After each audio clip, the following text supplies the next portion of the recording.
lehenik eta behin, animo eta besarkadarik beroena atzo burutu zen Euskal Gazteriaren kontrako operazioan atxilotutako gazte hauen senitarteko eta lagun guztiei. 2007ko urriaren 30-etik abenduaren 4 bitarte Donostialdeko 26 gazte atxilotu gintuen polizia espainolak.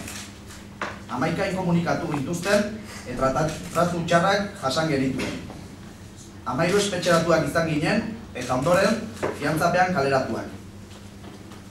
Atzoko atxilotuei bezala, 6 gazte erakundeko kide izatea egozten ziguten. Eta honengatik 8 urteko espetxe zigor eskaera egin ziguten.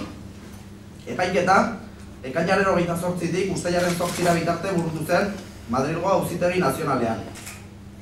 Eta aste honetan bertan izan dugu sententziaren berri nun 15 gazteri 6 urteko espetxe zigorra ezarri diguten eta 2 absolbituak izan diren.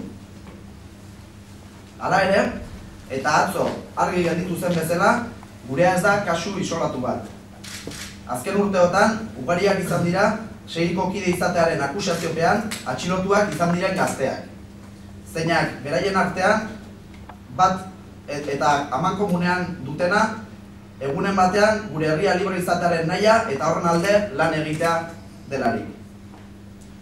Eta hemen eta orain, azpimarratu nahi dugu, horregatik bakarrik kartzelaratu dutela. Kartzeleratzen dutela eta kartzeleratzen jarraituko dutela aurrerantzean ere.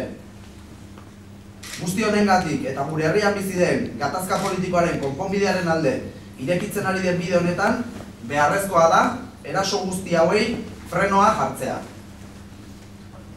Sententzia kondenatorio bat diktaminatzeko, frogen beharrik ez duen Audientzia Nazionalean, auzipetuak garen guztiok bizi dugun indefentsio egoerarekin bukatu behar delako. Ante esta sentencia política y operación policial, queremos recordar el texto que suscribimos junto con más de 100 organizaciones de diferentes ámbitos. Stop a las prohibiciones e ilegalizaciones. Libertad para todos los proyectos políticos. El juicio que se ha hecho contra nosotras y nosotros hay que entenderlo en un marco represivo y de agresiones continuas en contra de la juventud independentista vasca. Y en un marco represivo que no hace posible que se desarrollen en libertad algunos proyectos políticos. Para condicionar y castigar el trabajo de la juventud independentista, la Audiencia Nacional utiliza unas medidas excepcionales. En primer lugar, criminaliza algunos proyectos políticos y el trabajo político realizado por ellos, declarando ilegales algunas organizaciones políticas. En este caso concreto, declarando ilegal a la organización juvenil SEGI. Por ello, exigimos el derecho a realizar todos los proyectos políticos en libertad, también el proyecto político independentista. En segundo lugar, se detiene e incomunica a las personas que realizan ciertos trabajos políticos para conseguir autoinculpaciones bajo torturas y malos tratos. Por ello, exigimos que se dé fin a la práctica de la incomunicación para terminar con el riesgo de tortura. En tercer lugar, se juzga a las detenidas y detenidos por su trabajo político y de esta manera se intenta debilitar el proyecto independentista. Por ello, exigimos que se ponga fin a todos los juicios políticos, entre ellos el nuestro también. Kaleratu berri den sententzia honen aurrean, datozen asteetan eragile ezberdinekin konpartitzeko asmoa dugun irakurketa juridikoaren azalpen labur bat egin nahi dugu. Azterketa juridiko bat eginez gero, sententzia hau astakeri hutsa dela konturatuko da zuzenbidean oinarri minimo bat duen hor. Sententzia batek, akusazioak eta defentsak aurkeztutako frogak baloratu behar ditu. Eta balorazio horren ostean, baten alde edo bestearen alde egin. Kasu honetan, ez da balorazio bakar bat ere egiten. Ez da defentsak egindako lanaren aipamen minimo bat bera ere azaltzen. Eta zuzenean, fiskaltzak aurkezturikoa azaltzen da, sententzian bertan. De que esta sentencia, desde un punto de vista jurídico, es una barbaridad. Esta sentencia debería haber valorado las pruebas presentadas durante el juicio por la defensa y después de valorarlas debería haber tomado una posición respecto a estas.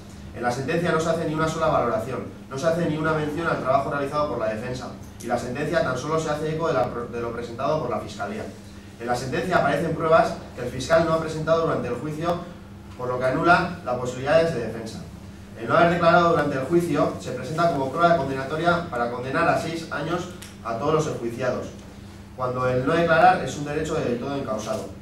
Son suficientes las declaraciones inculpatorias de una tercera persona y encontrar en casa camisetas, vídeos de la editorial Txalaparta, un CD del grupo musical Kentzazpi o un palestino para condenar a una persona, incluso cuando esta tercera persona es absuelta anteriormente y no declara durante el juicio.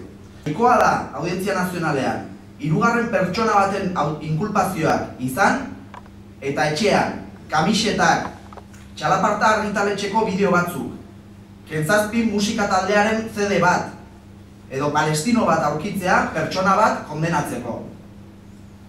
Baita, hirugarren pertsona hori aurretik absolbitua izan eta epaiketan deklaratu ez duenean ere.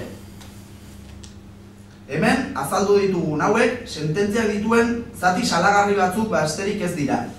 Datozen asteetan, honen inguruko irakurketa sakonago bat konpartituko dugu eragile ezberdinekin.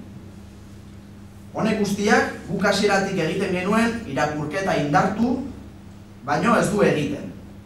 Hau da, epaiketa hau politikoa izan dela, eta hortaz, sententzia ere erabaki politiko bat izan dela. Estas valoraciones que acabamos de hacer no son más que una pequeña parte de los contenidos denunciables de la sentencia. En las próximas semanas vamos a compartir una lectura más amplia con diferentes agentes de todos los ámbitos. Todo esto no hace más que ratificar la lectura que hacíamos antes del juicio, que este juicio ha sido un juicio político y por consiguiente la sentencia ha sido una decisión política. Ante esta situación y haciendo de nuevo estas reivindicaciones, convocamos una manifestación el día 6 de noviembre a las 5 de la tarde desde el Boulevard Donostiarra, bajo el lema Proiektu politiko guztien defentsan, inkomunikaziorik ez, epaiketa politikorik ez. Eskerrik asko.